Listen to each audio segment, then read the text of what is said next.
this is what's going to vary from student to student, and it's going to be based on your family income and how many people that family income is supporting, and that's how the government would determine how much money your parents can contribute to your cost of attendance. There are a couple other things that go into that, but income is going to be the main driver.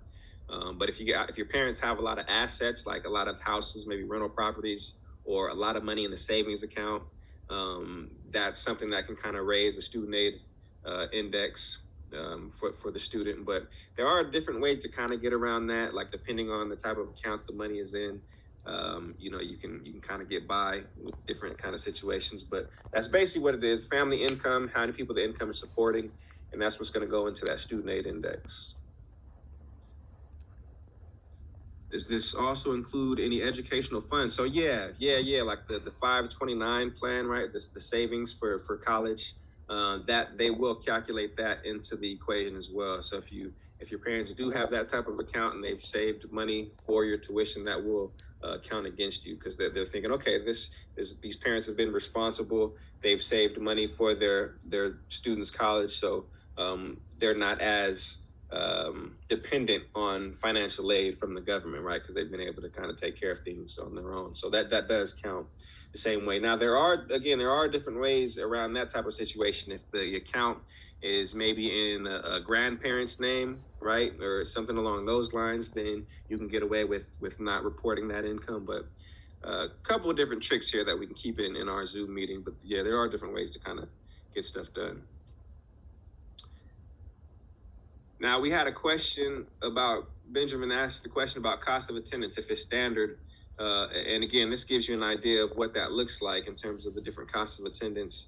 So we've got the community college example, we've got the Sac State example, we've got the UC Davis example, or the UC, and then the private school example. So you guys can see, depending on the school you go to or type of school you go to, that cost of attendance can increase.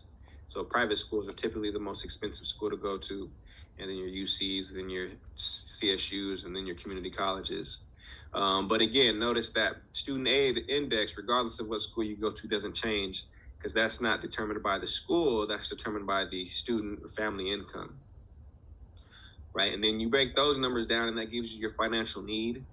And so again, with that financial need, what we want to understand about that is how much of that money is coming to you in the form of a grant, and how much money is coming to you in the form of a loan. And we'll kind of look at that towards the end here also. Now, we've talked about the formula, right? We've talked about cost of attendance. We talked about student aid index and how that financial need is calculated. So now let's go into the different types of financial aid, right? So we've got our grants. The great thing about grants, you don't have to pay them back, right? Unless you end up dropping out of school. Then they will ask you to pay back your grants. But as long as you stay in school and you maintain a certain GPA, I think 2.0 GPA, you have access to your grants. Work study is another form of a grant, a federal grant that you get from working, and usually it can be a job on campus. Excuse me. There's also your loans, and your loans, of course, you do have to pay your loans back, but probably the best time to borrow money is going to be as a student. So, of course, there's a big stigma about getting into debt and not wanting debt, but one thing you guys want to understand is there is a such thing as good debt and bad debt. So we'll kind of talk about that a little bit as well, so to give you guys an idea of when it's okay to borrow and when maybe not to borrow. And then there's scholarships and special programs. So scholarships is the one piece of money to pay for college that doesn't come from financial aid. So when you guys are applying for this financial aid application, you have your grants, your work study, your loans, your special programs, but scholarships are separate, that you can apply for separately in addition to your financial aid. Now, the first piece of grant money that you have access to, and this is, again, regardless of where you're from, or how long you've been, I guess to an extent, they do want to know that you've been in California for a certain period of time. But for the most part, you're going to have access to your California state grants. All right. And there is a more firm deadline for your Cal grants. They've moved it back, actually. So we could have updated this. This is April. We're looking at April 2nd this year, since the application is not available until maybe late December, early January. They're giving us an extra month here. So you'll have from January all the way to the beginning of April to submit the application to get your priority for your Cal grants. But your Cal Grants is going to be based on your GPA, okay, and then your financial income. So we'll take a look at the two Cal Grants here.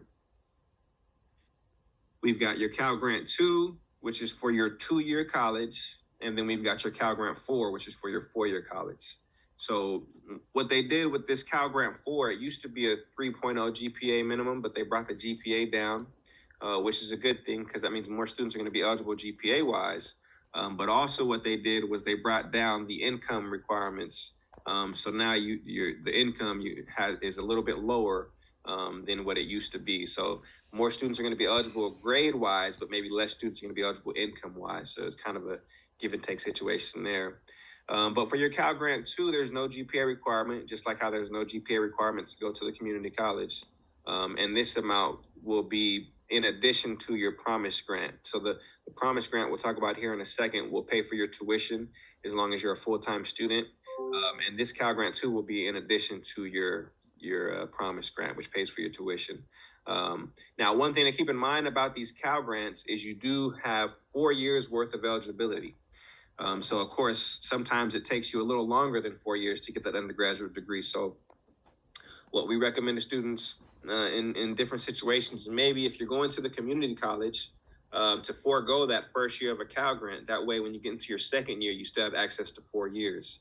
And if something happens and you don't end up finishing in 4 years, you still have that 4th year in your 5th year of college, right? So if you forego your Cal Grant in year 1, when you get to year 2, you still have 4 years. So if you happen to spend 3 years at the community college or 3 years at the CSU, in that last year, you still, in theory, have access to your 4th year of a Cal Grant.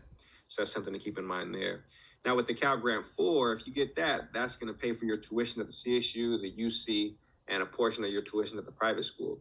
So when we meet with our students on an individual basis and we help them pull up their award, their Cal Grant award, if they see that they're eligible for Cal Grant 4, then they know right away that, okay, perfect. I'm headed to Sac State, and I know my tuition is going to be taken care of because I'm eligible for Cal Grant 4. So these are great grants because we know once our tuition is covered, then it gets into those indirect costs that we got to take care of. And again, that's where we can save money depending on how we handle, our housing, our food, our transportation, because we know our tuition is already taken care of.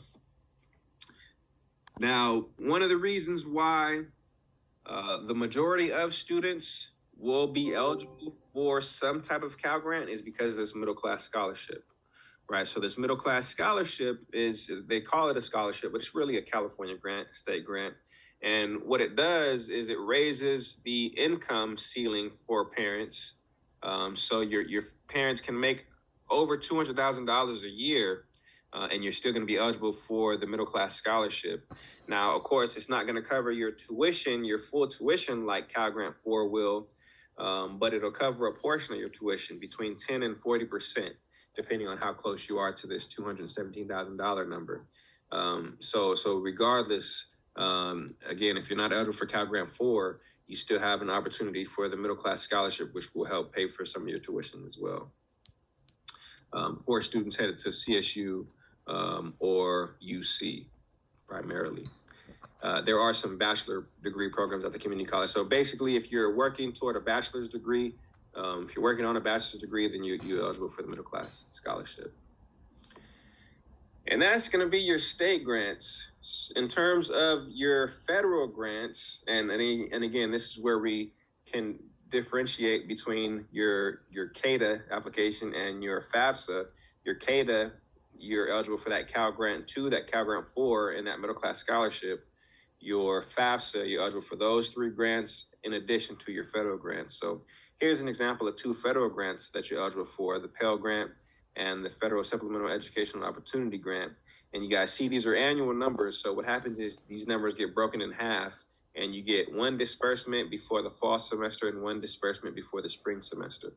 So if you're eligible for the maximum amount of Pell Grant, that means more than likely you're also getting a Cal Grant 4. So that means your tuition is paid for. And then on top of that, you're getting this amount at the beginning of, or this amount in half. So maybe about $3,500 you're getting from Pell Grant. So back when I was going to school, this number was 2,000. So it's steadily increased, which is a good thing. But so yeah, that's what you guys can look forward to. If you do happen to be eligible for both grants, a Cal Grant 4 and a Pell Grant, you'll have your tuition covered at the UC and the CSU, and then you'll get a check for like $3,400 before that first fall semester starts. Okay, and then same thing to another $2,000 if you're eligible for this grant here. So a lot of grant money that's out there, depending on the situation you fall into. Okay, now federal work study is another federal grant, but as opposed to your Cal Grant and your federal grants that we just talked about, where you just by being a student you have access to those funds, federal work study is a grant where you actually have a job.